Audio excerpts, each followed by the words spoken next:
Okay, our final story of the week, and basically just some content discussion. This week, I posted my Assassin's Creed Unity current gen 4K 60 FPS patch analysis, which basically revealed that none of them are running at 4K, and 60 FPS is kind of like more of a advisory target rather than a lock. um, but one thing which was quite interesting is I was obviously going back to the origins of Assassin's Creed Unity, and we looked at the launch profile of the game because, you know, Digital Foundry's been around long enough now that we have contemporary data. So that was quite interesting to look at that. But we went back still further. We actually got hold of 1080i transmission feeds of the E3 press conferences from Ubisoft and Microsoft. And Assassin's Creed Unity was featured very, very heavily in there. Oh, and yeah. lo and behold, we're looking at a game that, I mean, if that demo came out today, I'd still think it would look pretty phenomenal. I'd be happy to see that. And it did seem to be, how can we say it, somewhat better in certain regards than the game that we actually got, which obviously had me wondering at the time, well, you know, why don't we actually have anything like that in the present day if that was capable of running on something back in 2014. Alex, it seems to me that we're looking at, like, you know, much, even though the crowd density in the final shipping game was pretty high, this seems to be on another level. Yeah, it is. There's also a couple of other things I noticed. I think I believe in the Ubisoft footage. Whenever they show the one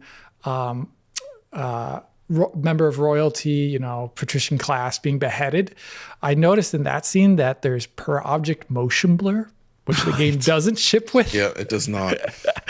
So that would have been sick if it did.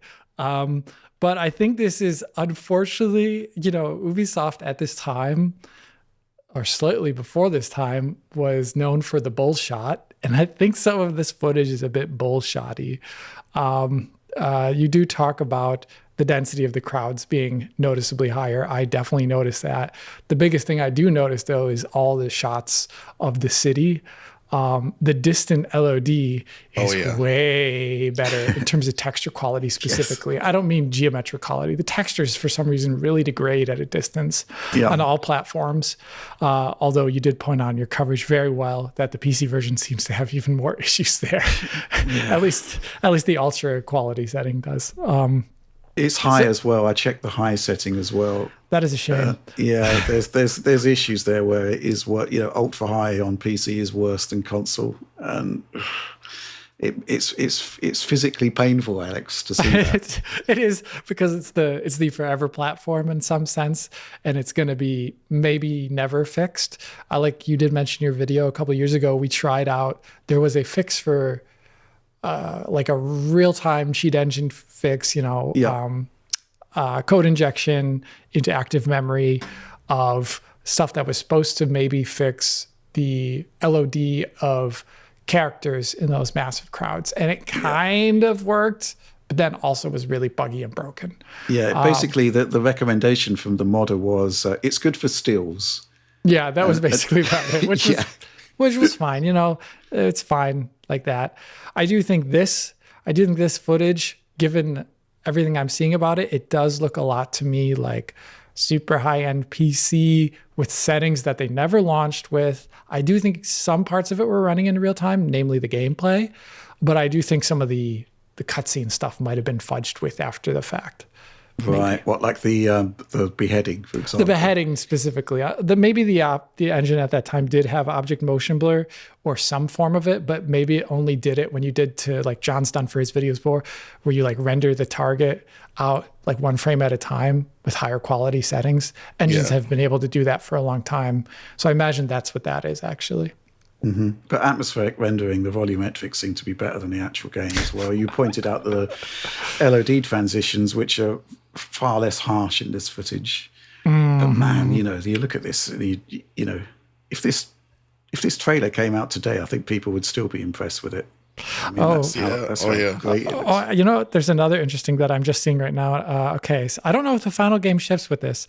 I'm looking at the E3 2014 Microsoft press conference footage, 358 roughly in it. And at the bottom right corner, you can see the smoke bomb going off. Guess what? There is shadows from the particles, the smoke particles. I'm going to be honest with you. I don't think the game shipped with that. No, I don't think so. I don't think it did. So maybe there's some other stuff going on here too. That's pretty Well, sick. I've got some circumstantial evidence that that footage is not what it seems. Is that the transmission feed? It should be interlaced, right? Because you're running at arbitrary frame rates, so therefore it will desync with the feed, right? The game output would desync, but it doesn't. It's fully progressive in that Microsoft footage. So basically, there is the suggestion that maybe it was a video that was running there. But however, the Ubisoft footage is still interlaced and running at arbitrary frame rates. Anything from like 22 FPS up into the 30s, which is kind of like what you would expect from a real-time presentation. I mean, if you're going to fake it, at least fake it to look consistent in terms of frame rate. But yeah, there's a lot going on there that is kind of like, it still sort of beggars belief. So yeah, it was very interesting to go back and look at this. Yeah. Shadows on particles. From and on particles. It was also casting from them, which is crazy. Like Crimson Desert. Like Crimson Desert does. I mean, at the time, a couple years later, some games did it. I think Battlefront 1 on Frostbite does it.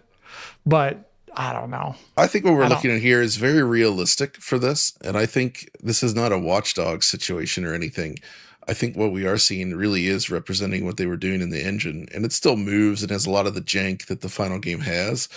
I just think that they simply ran into a situation, as evidenced by the final product, where they were a little more ambitious than perhaps the consoles of that era could actually support. And they probably did everything they could leading up from these months up until launch to sort of like call back performance by chopping features, making changes, just doing things to get it to work as best as they possibly could. And then it shipped in a very buggy state as well. So like, it's clear that they both weren't ready, and also kind of overshot what the consoles could do at the time. And I think maybe with another year, they probably could have maybe whipped it into better shape out of the gate. But it's still, I mean, this is still a testament just to the amazing work that they did. And yeah, they shipped this awesome, like, baked lighting model that I quite like. And I think it looks really good still today. It's a beautiful game. So obviously in the content, that we conducted a bit of a thought experiment as to, why the PlayStation 4 version was limited to 900p resolution in an era where typically it was 900p on Xbox and 1080p on PlayStation. And, it turns out that, well, what can you say? It was so CPU limited that I guess they probably could have done it at 1080p, but then you have situations where Xbox is GPU limited and running at lower frame rates, and the 900p on PlayStation probably was preferable at that point. And there was no sort of dynamic resolution scaling built into the engine at that point that could have helped. But the reason the reason I'm talking about that is that I did ask Illusion, well, if we've got this footage showing features that weren't in the actual PC game that launched, can we go in there and mod them back in if Ubisoft can't? And basically the response back was, if there was a debug build available that, exposed that stuff, it probably could have been modded back in, but there is no debug build that ever leaked. So, you're kind of operating a bit in the dark there. But, I'm really hoping that this patch has been successful, that a lot of people checked it out, that maybe, it makes Ubisoft think about this game again. There is the heavily rumored Black Flag remake coming. I still think, we always get good numbers with AC Unity. It's one of these games that, obviously, for various technical and performance reasons, it was a failure at launch. And maybe from the money man perspective, it's not a project you want to revisit. But from a sort of user perspective, I think there are a lot of people out there that miss that original Assassin's Creed experience. They've moved on to something different that's turned out to be incredibly successful for them. But this was kind of like the last big project that built upon that original formula. And I do think that people like it. And I do think that if there was like a remake of it, or at least something that looked like this footage, people would be all over it. I think it would be awesome. I just love how much you love it, Rich. It's so great.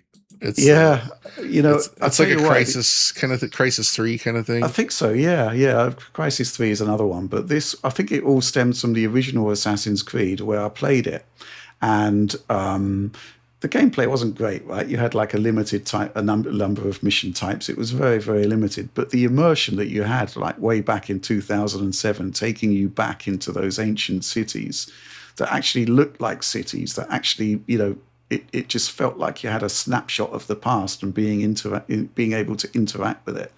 That was super, super compelling for me. And then, you know, obviously the formula moved on, but it was still built on the same sort of principles. And AC Unity was like, okay, we love this idea. We're going to ramp everything up to the next level. We're going to have like amazing graphics.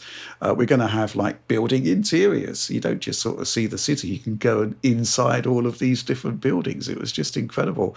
The NPC count like really ramped up to the max there. It was just really, really great. And it pains me that game didn't work out, and it pains me even more when we saw that, you know, with Syndicate the NPC counts were savagely cut back. I mean, the gameplay was still pretty good on that, but it was not quite the same.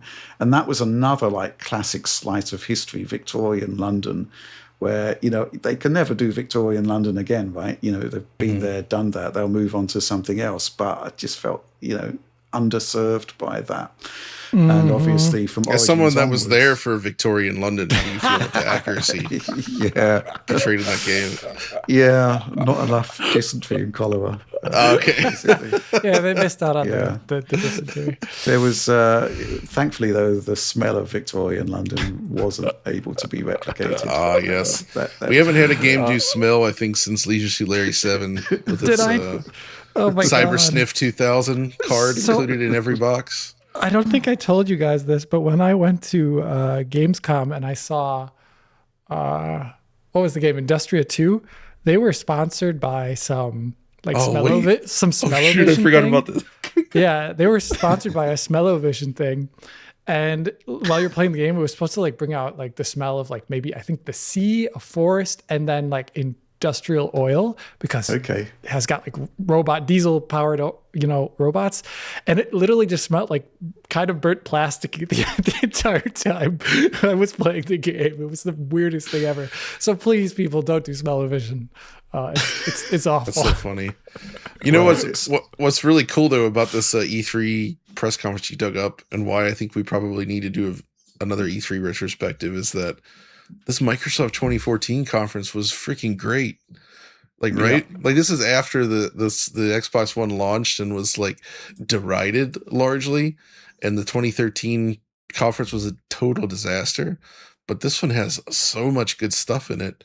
Like, it's really cool to see like how they came back, and also seeing footage of Infinite Warfare again. I'm reminded of how good not Infinite Warfare, it was Advanced Warfare. Call of Duty game. Mm-hmm. That was, oh my gosh, it still looks freaking outstanding, especially compared to Ghosts that had shipped at launch, which was frankly extremely dated looking.